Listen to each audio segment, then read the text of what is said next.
il y a tout juste 30 ans, des hommes, des femmes, des enfants ont été encerclés, affamés, bombardés, exécutés. Non pas dans un lointain passé, non, en Europe. À quelques heures d'avion d'ici. Srebrenica.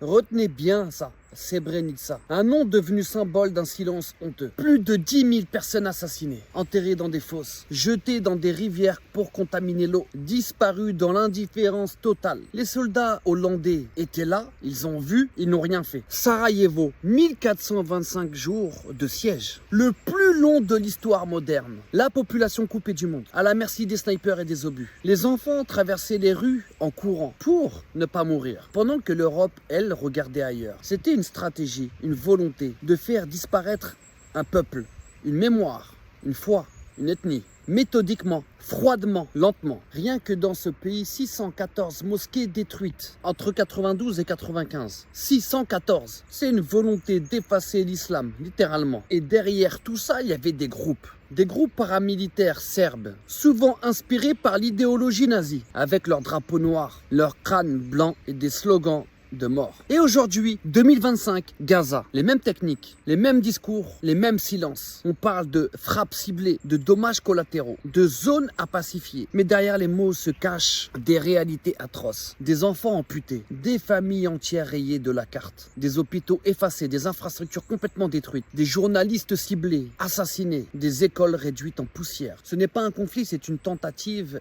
d'effacement. On disait que le monde avait appris. Non, l'histoire se répète. Le monde n'a rien appris. Gaza prouve qu'il a oublié. Alors oui, aujourd'hui on doit en parler, on doit rappeler, on doit faire le lien entre hier et aujourd'hui, entre la Bosnie oubliée et la Palestine en flammes, entre Sarajevo bombardé et Gaza détruit. Parce que le silence d'hier a nourri le drame d'aujourd'hui. Partage cette vidéo, parce que la mémoire c'est une arme contre le mensonge, et que le silence, lui, tue une deuxième fois.